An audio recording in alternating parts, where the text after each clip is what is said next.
جو برطرف کریں ان کو، اس لیے کہ یہ ناجائز طریقے سے سیاسی ایڈمنسٹریٹر بیٹھا ہوا ہے اس وقت. ظاہر ہے کہ مرتضی وہاب صاحب کی شکل کا مسئلہ نہیں ہے ہمارے لیے، مسئلہ یہ کہ طریقہ کار غلط ہے. اور آپ اگر سیاسی بنیادوں پر ایڈمنسٹریٹر بنا کر انتخاب کرائیں گے، اس کا مطلب ہے کہ آپ انتخاب کے عمل میں اپنا اثر و رسوخ پیدا کر رہے ہیں. تو الیکشن کمیشن کا بھی یہ کام ہے کہ ان کو برطرف کریں. دوسرا کام یہ ہے کہ واضح طور پر یہ اعلان کریں کہ پاک آرمی اور رینجرز کے جوان پولنگ اسٹیشنوں کے اوپر کھڑے ہوں گے اسٹیٹک پوزیشن میں، اور یہ اختیار الیکشن کمیشن کا ہے. آئین کی آرٹیکل 220 کے تحت وہ اپنا اختیار استعمال کریں، وہ درخواستیں نہ کریں، وہ اختیار استعمال کریں. اور ہر ادارہ فوج سمیت پابند ہے کہ وہ الیکشن کمیشن کی بات مانے.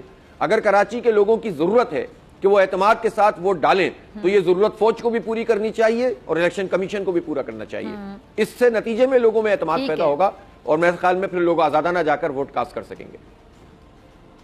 ٹھیک ہے. اچھا حافظ صاحب، آپ جماعت اسلامی کی پوزیشن خاص کر کے کراچی میں کیسی دیکھ رہے ہیں، کہاں دیکھ رہے ہیں، اور جماعت اسلامی کو اس بار اگر ہم کہیں ٹف ٹائم کون سی سیاسی جماعت دے سکتی ہے آپ کے مطابق؟ دیکھیں الحمدللہ جماعت اسلامی نے تو بھرپور طریقے سے مسلسل مہم چلائی ہے. انتخاب تو یہ درمیان میں آ گیا ہے، تو لوگوں کو بھی اندازہ ہو گیا ہے کہ کراچی کی اونرشپ کا مسئلہ ہے. مسئلہ یہ ہے کہ کراچی کو کوئی بھی اون نہیں کرتا. لوگوں نے لاسٹ الیکشن میں بہت بھاری مینڈیٹ پی ٹی آئی کو بھی دیا، لیکن پی ٹی آئی کی پرائرٹی میں کراچی شامل نہیں تھا. بلکہ عمران خان صاحب کا ڈرا بیک یہ ہے کہ ان کی جو لیڈرشپ کراچی کی ہے وہ آپس میں ہی لڑتے رہتے ہیں اور نہ کوئی کام کرتے ہیں، نہ عوام میں جاتے ہیں اور نہ ایشوز کو آئیڈینٹیفائی کرتے ہیں، بلکہ وہ خان صاحب سے مختلف اعلانات کرواتے رہتے تھے اور وہ بیچارے لیٹ ڈاؤن ہوتے رہتے تھے. اس لیے یہاں پر ان کی پارٹی اس قابل ہی نہیں ہے کہ وہ اس مینڈیٹ کو سنبھال سکے جو عمران خان کی حمایت کا مینڈیٹ ہے، نمبر ایک. اور نمبر دو بات یہ ہے کہ ترجیح میں نہیں ہوتا. تو جماعت اسلامی ظاہر کام کر رہی ہے، تو پی ٹی آئی کے ورکر سپورٹر اور جو عمران خان صاحب کو بھی پسند کرتے ہیں وہ لوگ بھی کراچی میں جماعت اسلامی کا میئر چاہتے ہیں. تو اور یہ بات میں خود نہیں کہہ رہا، عوامی رائے کے جو سرویز ہیں وہ سامنے آ گئے ہیں. تو میں سمجھتا ہوں کہ جماعت اسلامی کی پوزیشن بہت اچھی ہے. پیپلز پارٹی اور ایم کیو ایم تو فارغ ہیں کراچی سے. پیپلز پارٹی مختلف اپنی ڈیلیمیٹیشن میں جو انہوں نے کارگزاری کی ہے اس پر کچھ نمبر حاصل کرنے کی کوشش کریں گے. اور میں آپ کو ایک بات بتا رہا ہوں کہ پہلی مرتبہ ان کو بہت بڑا جھٹکا لگے گا جب سندھی سپیکنگ اور بلوچ پیپلز پارٹی کو ووٹ نہیں ڈالیں گے. الحمدللہ ہماری تمام طبقات کے اندر اس وقت پینیٹریشن ہے اور ہم دیکھ رہے ہیں کہ لوگوں کا رسپانس ہے. دوسری بات یہ کہ ایم کیو ایم تو اب فزل آؤٹ ہو رہی ہے، وہ اپنی مدت پوری کر چکی اور انہوں نے کچھ ڈیلیور نہیں کیا اور لوگ اب انہیں کنسیڈر کرنے کے لیے تیار ہی نہیں ہے. لہٰذا اگر کوئی میدان میں ہے تو جماعت اسلامی ہے یا پی ٹی آئی ہے. پی ٹی آئی کی ایک فالوئنگ ہے جو پوری قومی سطح پر موجود ہے، لیکن جہاں کراچی کا معاملہ آتا ہے تو پی ٹی آئی کا جو بہت ہی واضح سپورٹر ہوتا ہے وہ بھی یہ کہتا ہے کہ میئر تو جماعت اسلامی کا ہوگا تو شہر کا مسئلہ حل ہوگا. اس لیے کہ لوکل پالیٹکس میں یا لوکل مسئلہ اگر کوئی حل کر سکتا ہے کراچی کا تو وہ صرف جماعت ہی کر سکتی ہے، ورنہ ظاہر ہے کہ سب لوگوں کی اپنی ترجیحات دوسری ہیں.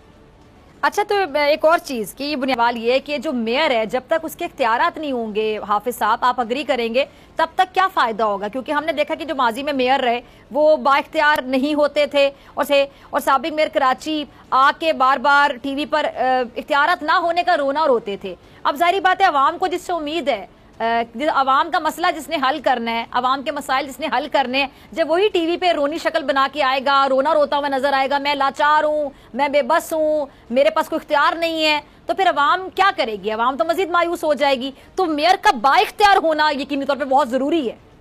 بالکل صحیح بات ہے آپ کی، با اختیار ہونا بھی ضروری ہے اور اس اختیار کو یہ حکومت کا کام ہے کہ جو آئین کی آرٹیکل 140A ہے جس میں تمام سیاسی، مالیاتی اور انتظامی اختیارات ڈیوالو کرنے ہیں، منتقل کرنے ہیں لوکل باڈیز کو، وہ کیا جائے.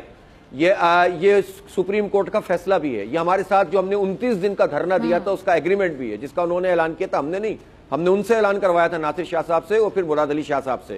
اب وہ اتنا تو لحاظ رکھیں نا کہ اس کے مطابق اختیارات کو منتقل کریں.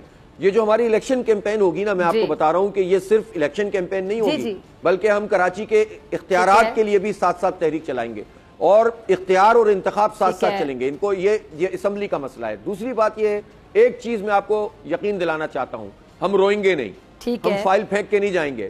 جو ہمارے اختیار میں ہوگا اس سے زیادہ کام کریں گے انشاءاللہ.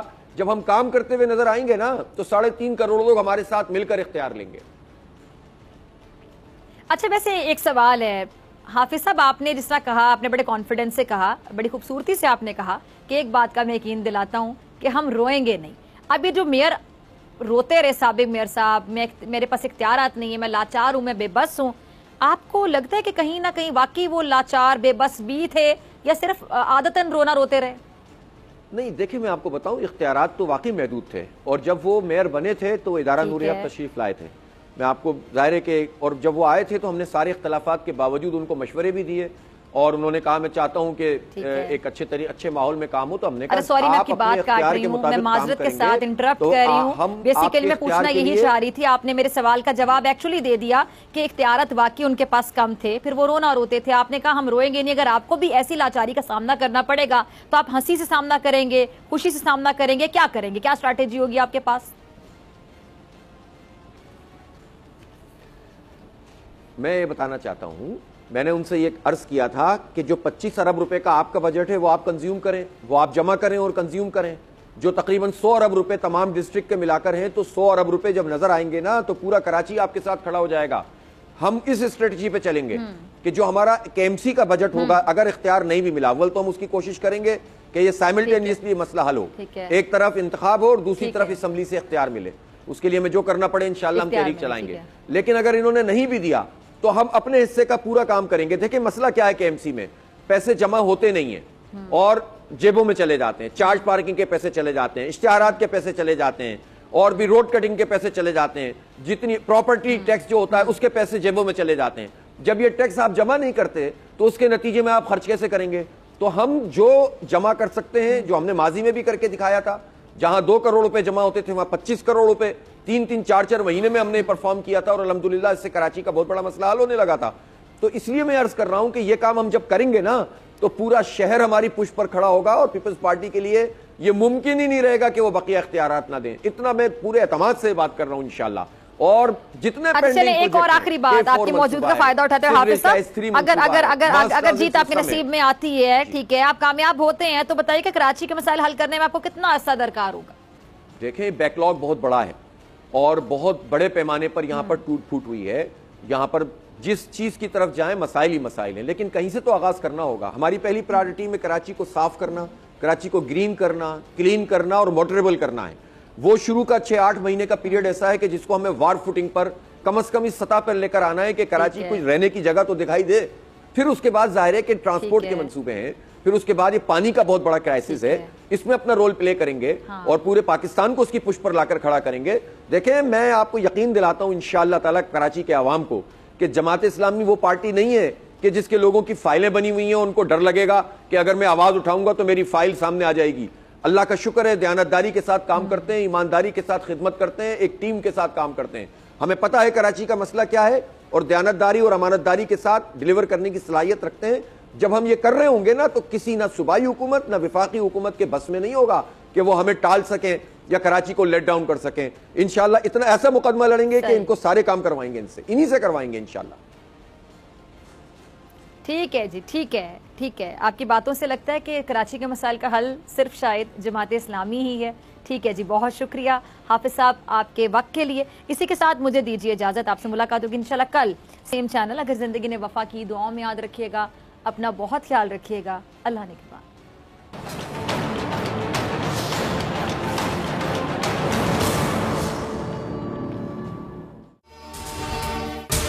اگر آپ کو یہ ویڈیو پسند آئی تو سبسکرائب کریں اور بیل آئیکن پر کلک کریں.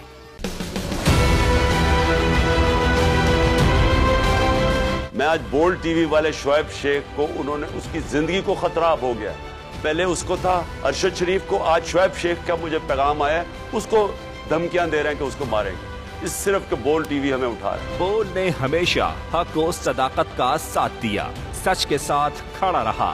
ہم ہیں مثال ابر، اگر اس ہوا سے ہم ڈر کر سمٹ ہی جائیں گے ایسے بھی ہم نے. بڑی مشکلات، بڑے بڑے چیلنجز، صرف بول کھڑا رہا، بول ڈٹا رہا. بول کو ہے ضرورت عوام کے دعاؤں کی. اظہار آزادی کے لیے، پاکستان کے لیے، پاکستانی عوام کے لیے.